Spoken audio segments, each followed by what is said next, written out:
are you doing for the rest of the day? And I have a meeting with the Australian Guardian about about ayahuasca in general, because they're writing an article featuring myself and this Australian doctor who used it to treat himself. And at the moment, the opening of the article was a quote from me saying that the only reason I decided to do a PhD into ayahuasca is because plant spirits kept telling me to in ceremony. And so I guess I am debating whether or not to leave that in there and kind of see what the response is, or to play it safe and take it out. Is that true? Is it true? Yeah, it's true. When you say I've they been told you to, what do you mean? So basically what happened is, and I'll be interested in your take on this, there are different ways of looking at it. Yeah, I've been drinking ayahuasca for years, for like 4 years beforehand. And then in my ceremonies, I just repeatedly started getting this thought pattern, just repeatedly just do a PhD in ayahuasca, do a PhD in ayahuasca, do a PhD in ayahuasca. And this kept happening with ceremonies. I was like, no, I don't want to do a PhD in ayahuasca. Like, I definitely do not want to do that. I've already, by that point, I was still pretty traumatized from all med school and how tricky that was. And you know what doing a PhD is like. It's awful. I don't really know anyone who's done one and was like, that was great. That was just really smooth and it was totally fine. Like, that you're going to suffer loads. And it just kept coming. Just do a PhD in ayahuasca, do a PhD in ayahuasca, do a PhD in ayahuasca. I really don't want to do that. And I kept coming into ceremonies and it kept happening. And so obviously I was thinking, what is this from a Shipibo point of view? Maybe they're saying, the plants are telling you to do that from a Western point of view. Maybe there's a part of me that feels like I should be doing that. Maybe there's a part of me that's my subconscious that's coming to the surface. And I know for my next stage of career progression as a researcher, I need to have a PhD, and that's coming to the surface. Whatever it is, I don't really think that matters, but it just meant that I was just getting blocked in every ceremony just with this repeated thing. And then pretty soon afterwards, somebody told me that the University of Goldsmiths were doing PhDs by publication. And what you had to have done was have a body of work from the last 5 years that had 5 studies that you'd published. And then you could write a monologue linking all of them together. And then you submit that as your PhD. And then you do your viva, and that's your PhD.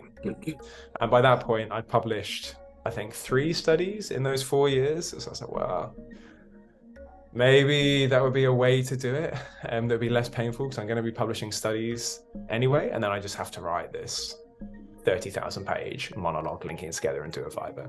30,000 page? No, word. Sorry, 30,000 words. Yeah, 30,000. The longest monologue ever. Yeah. And so I applied to Goldsmiths, and there's a really, really great guy called Devon Turan who I have been in contact with because I was the study doctor on a study at Goldsmiths where they were using nitrous oxide NOS and looking at its effects on time perception. And so I've been in contact with him already because he's I love that your eyes lit up when I said that.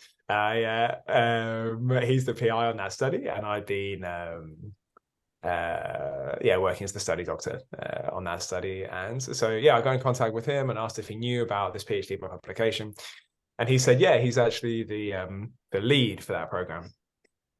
So I applied and I had an interview and I got onto it, and he became my primary supervisor and James Rucker was my secondary supervisor.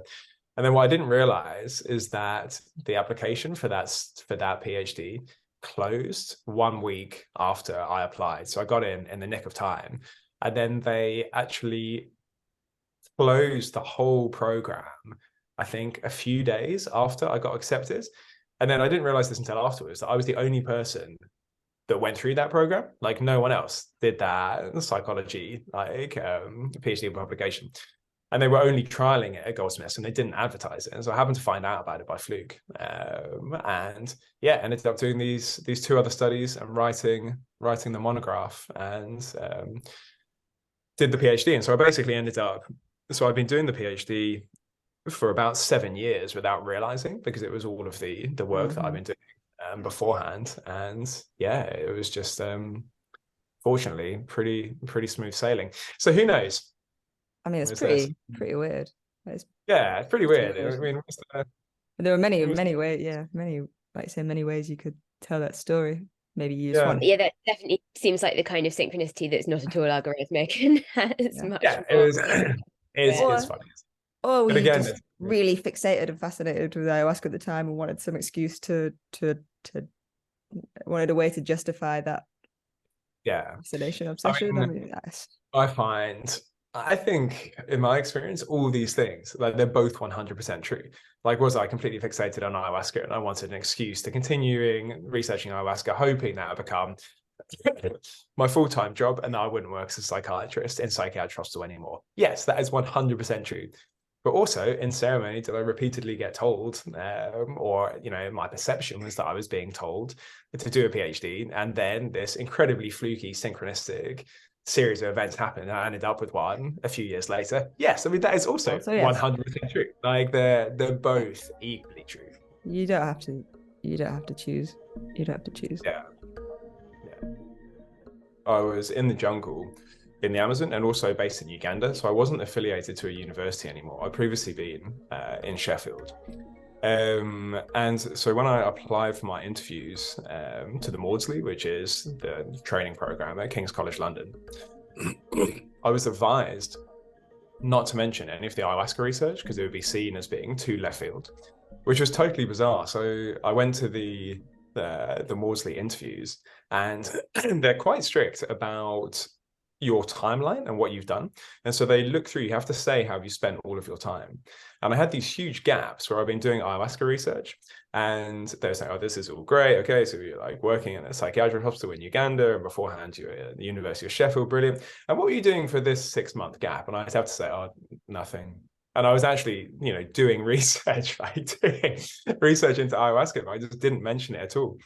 And then obviously as soon as I got in, I just started shouting it from the rooftops. But then the whole thing's changed now, and there's you know, at all good universities there are departments of psychedelic research, and it's beginning to open up, or it really has opened up.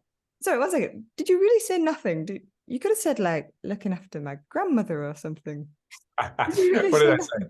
I think I said, I didn't say nothing. I think I said backpacking, which was kind of true. And I didn't want to lie. So I was like, well, I mean, I had a backpack. I was in the Amazon, but I was actually doing research.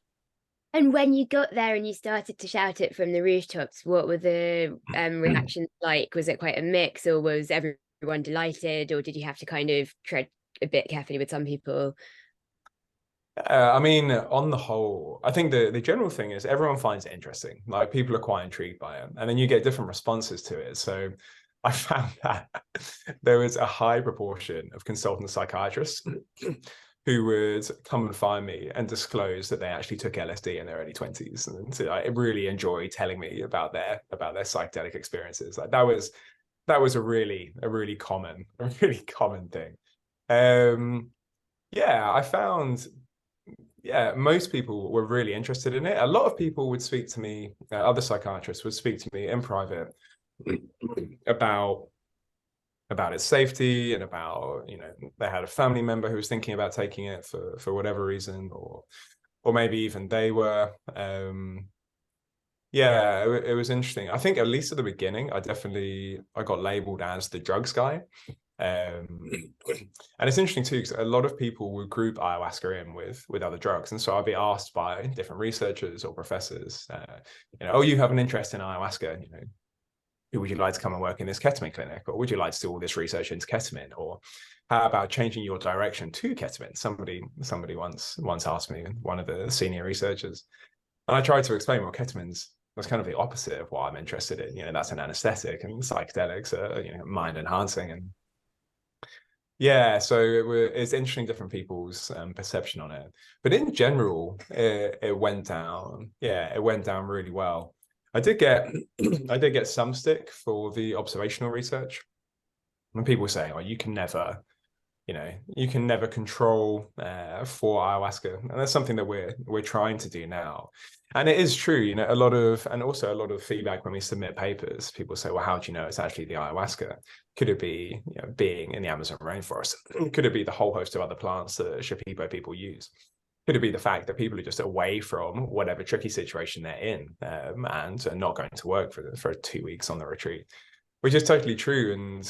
But then, I say what we're looking at isn't ayahuasca. What we're looking at is an ayahuasca retreat in an adapted Shipibo context, for 2 weeks with this one particular curandero. And so you can't draw solid conclusions.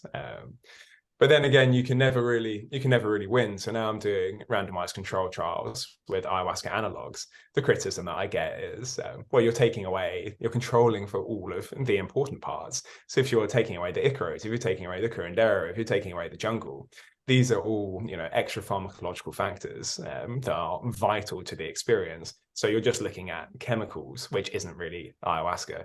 And indeed, what we're looking at definitely isn't ayahuasca. It's an ayahuasca analog that's freeze-dried. You're doing both, aren't you? Because in the retreat study, like that's the factor, isn't it? The whole context is the factor that's different.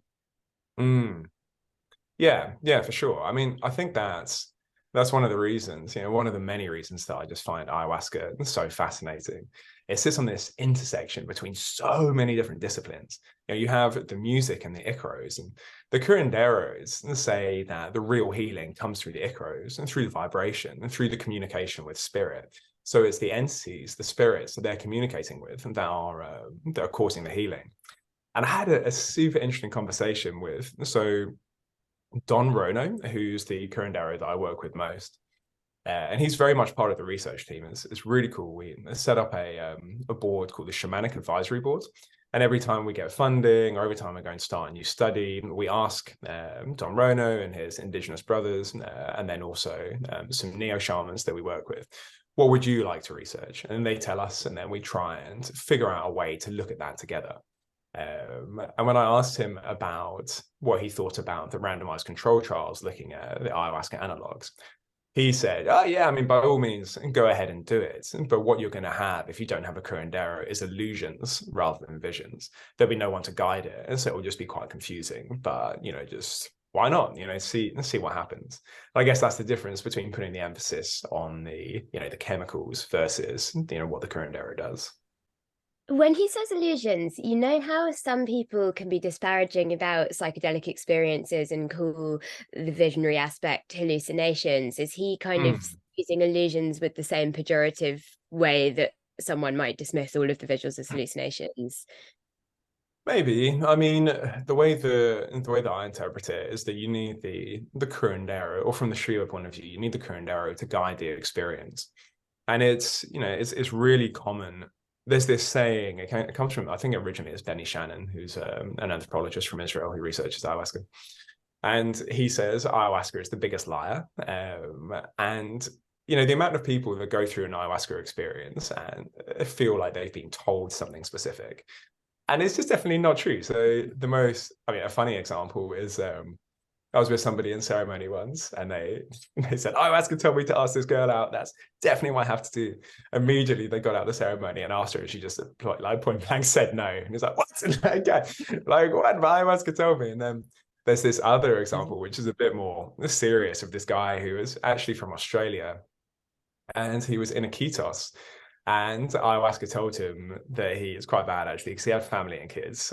And ayahuasca told him that he needed to sell his home and all his possessions and build a floating pyramid in the Amazon in Iquitos, which he then did. So he sold everything. His wife was like, what the hell are you doing? And built this floating pyramid, which then immediately sank.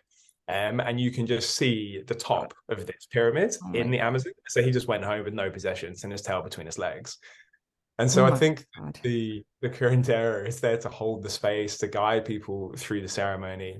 And what they would say, well, I don't want to speak for them, but from what I understand, they're helping to channel that energy and to, be that safe container to reduce confusion. I guess very much in the same way or similar to the way that psychotherapists might try to do that with preparation and integration. Yeah, like trying to create a coherent story and not just sort of letting you project nonsense.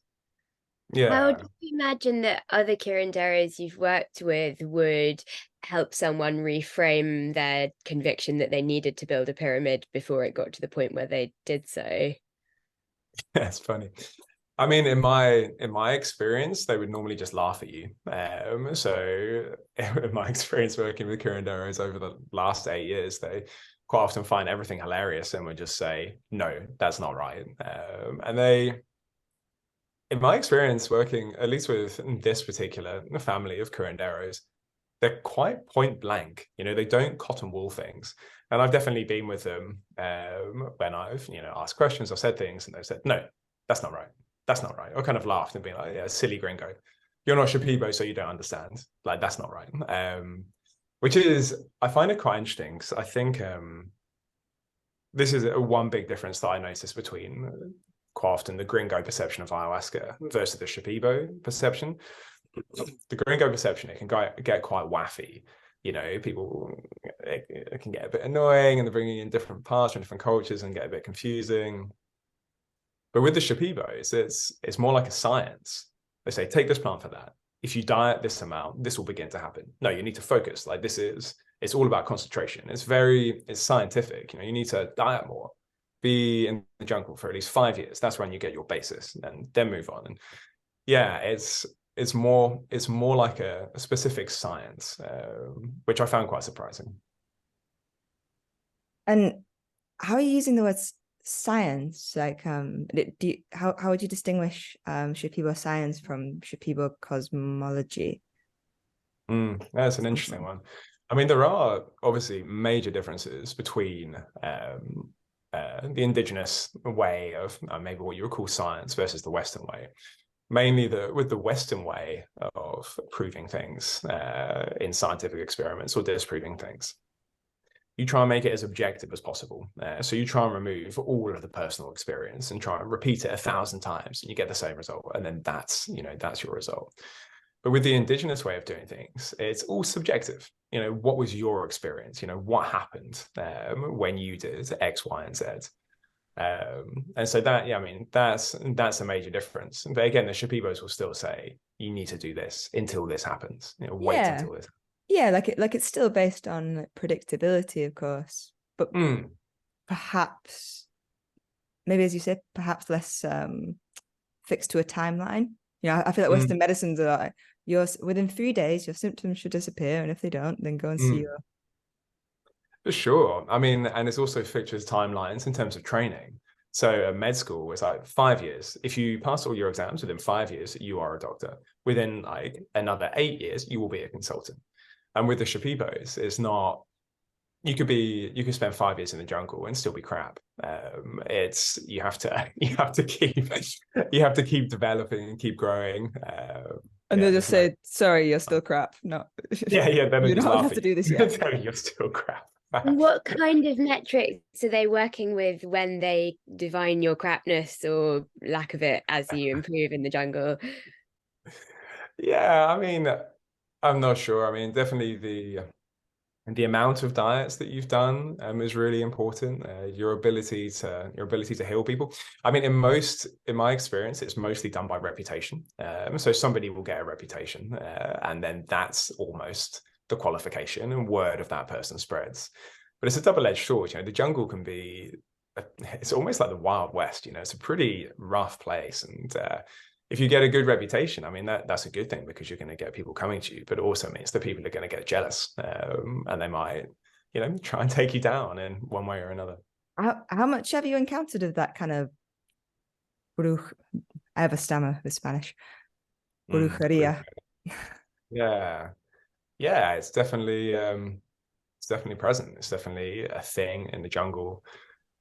But it's interesting. I mean, my experience of ayahuasca and Pisac, for example, which is outside of the jungle, it's next to Cusco, in the mountains, and in the Sacred Valley, and there brujeria, so black magic, is much less of a thing. It's talked of less. It exists less. I've still heard of people mentioning it, but in the Amazon, when they speak of ayahuasca, is not necessarily good or bad.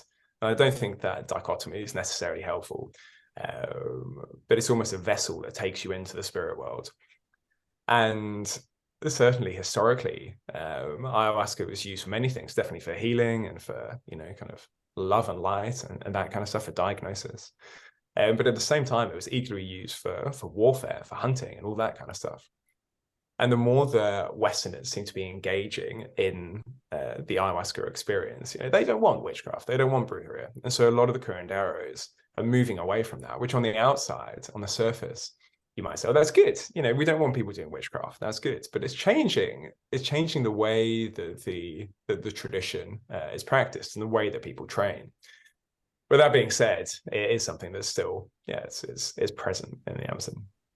Where my mind went then was a sort of metaphor of ayahuasca as like the postal service, and being really pleased that you've got a post box, but then you get bills and complaints through and posts that you don't want to receive, rather than just like letters from your loved ones. Yeah, how useful sure. that is as a metaphor. But I like it. Let's use that.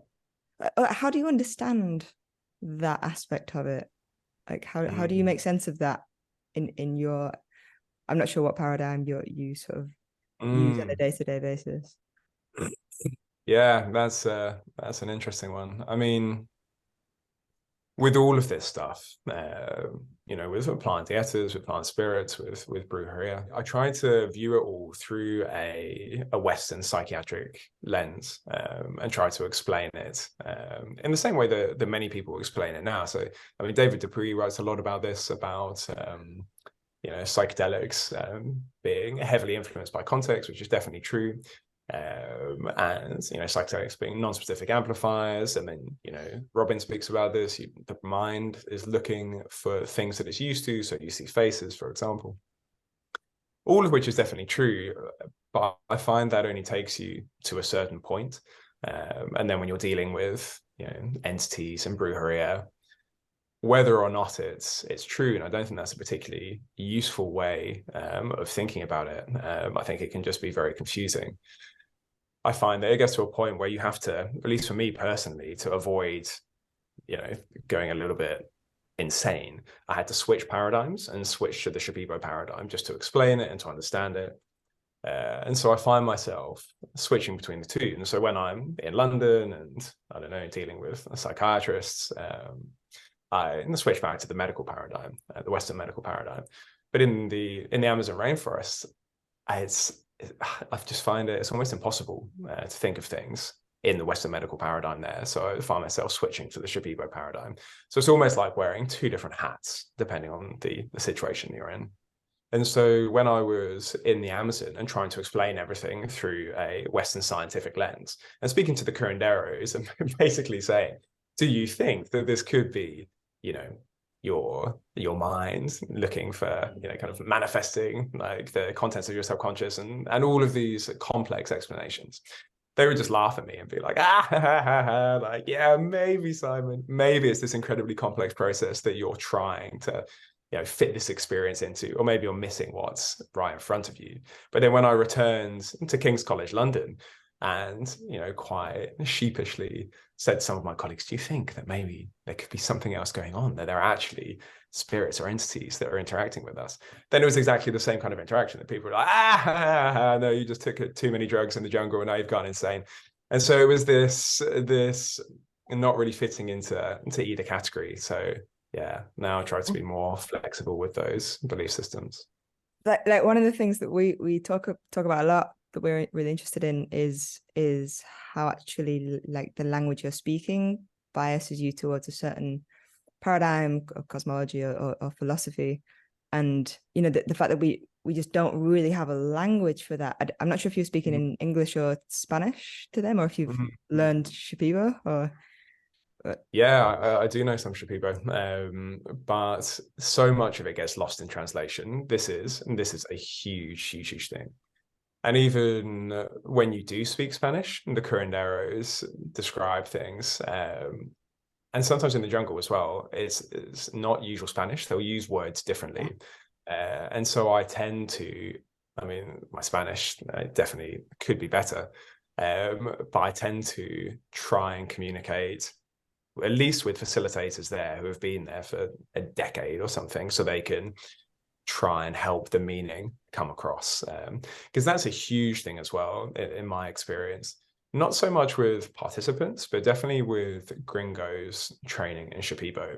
They'll ask questions about what they can or cannot do, and then they'll hear what they want to hear. At least for some of them, which is a big thing. They speak Shipibo and Spanish then, typically. The gringos do speak Shipibo, but the conversational Shipibo is different to the ceremonial Shipibo. There are overlaps, obviously, but I only really know some ceremonial Shipibo. But yeah, it's interesting. It just, like with languages, when you learn to speak a different language, it opens up. You can express yourself in different ways. It's fascinating. It's all about, kind of protection, and you bring in the steel sword of protection, and you put yourself in the canopy of different sacred trees in order to hide yourself. And it's a different way of describing and expressing yourself. Yeah, I mean, even between English and Spanish, which are pretty sort of philosophically similar, like, we're in the same cultural philosophical paradigm, more or less. Even there you get these slightly different categories and different things that you notice. I hope one day to just attempt at an indigenous language for that reason. And I remember talking to Adam Aronovich a couple of years ago, who was working at the Temple of the Way of the Light, also Shipibo, right? And he was talking about the translation when the curanderos will be like, oh, well, what's wrong with you is you have been possessed by a bad spirit or whatever it is. And then the translator's like, he says that everything's going to be fine. Yeah.